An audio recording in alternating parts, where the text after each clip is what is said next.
প্রিয় শিক্ষার্থীবৃন্দ, study with মাহবুব চ্যানেলের পক্ষ থেকে আপনাদের স্বাগতম।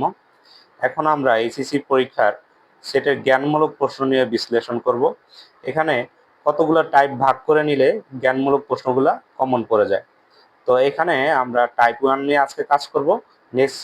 নেক্সট লেসনে আমরা টাইপ 2, টাইপ 3 এভাবে ধারাবাহিকভাবে বোর্ডে যে অঙ্কগুলা খুব বেশি এসেছে সেগুলো নিয়ে আমরা কাজ করব। তাহলে এখানে এই নাম্বার অঙ্কটা এফ অফ এর একটি বহুপদী রাশির ফাংশন দেওয়া আছে। এই ফাংশনের ভিতরে কে একটি ধ্রুব রাশি। এখানে বলা হয়েছে কে এর কোন মানের জন্য এফ অফ 2 ইকুয়াল টু 0 হবে। এই অঙ্কটি আমরা প্রথম সলভ করব। এখানে তোমরা লক্ষ্য করতে পারছো প্রথমে যেটা দেওয়া আছে সেটা আমরা তুলেছি 2a³ প্লাস ka² মাইনাস 32। এখানে আমরা এর পরিবর্তে ফাংশন অফ 2 এর মানটা বসাই দিব, অর্থাৎ যে যে জায়গায় a আছে সে জায়গায় 2 বসাই দিব। তাহলে এখানে ক্যালকুলেশন করার পর আমরা একটা মান পেয়ে যাব, এটা হচ্ছে এফ অফ 2 এর মান। এখন এখানে প্রশ্নে লক্ষ্য করো যে এফ অফ 2 ইকুয়াল টু 0 দেওয়া আছে। তাহলে আমরা লিখতে পারি প্রশ্ন মতে 4k মাইনাস 16 ইকুয়াল টু 0, কারণ এফ অফ 2 ইকুয়াল টু 0। এই কারণে আমরা লিখতে পারি 4k মাইনাস 16 ইকুয়াল টু 0, কারণ এটাই হচ্ছে এফ অফ 2 এর মান। তাহলে এখানে ক্যালকুলেশন করার পর কে এর আমরা একটা মান পেয়ে গেলাম, আর সেই মানটা হচ্ছে 4। তাহলে আমরা বলতে পারি যে এই ফাংশনে কে এর মান যদি 4 বসাই তখন এই ফাংশনটার মান কত হবে? 0 হবে। ঠিক একইভাবে আমরা আরেকটি ইম্পর্টেন্ট অঙ্ক করব, সেটা হচ্ছে বি নাম্বার অঙ্ক। এই বি নাম্বার অঙ্কটা ঢাকা বোর্ড 2024 এসেছে। তো আমরা প্রথমে এই ফাংশনটা লক্ষ্য করি। এখানে এফ অফ এর একটি ফাংশন দেওয়া আছে a³ minus 4a² plus 5a plus 2b হলে বি এর কোন মানের জন্য F of minus 1 equal to 0 হবে। তাহলে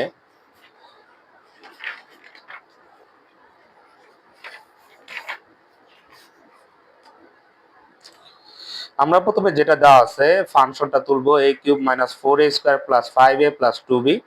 এখানে এর পরিবর্তে আমরা মাইনাস 1 বসাই দিব প্রশ্ন অনুসারে। এখানে দেখো প্রশ্ন অনুসারে F of minus 1 equal to 0।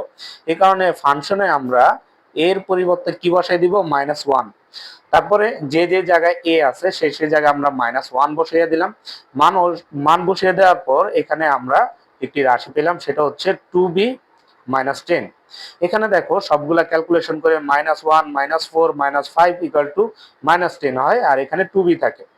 এখানে F of minus 1 equal to কত? 0। প্রশ্নে খেয়াল করি F of minus 1 equal to 0। তাহলে আমরা লিখতে পারি প্রশ্ন মতে 2b মাইনাস 10 ইকুয়াল টু 0, কারণ এফ অফ মাইনাস 1 এর মান আমরা এখানে পেয়েছি 2b মাইনাস 10। তাহলে এখানে এই মানটা বসানোর পর আমরা বি এর একটা এক্সাক্ট মান পেয়ে যাব।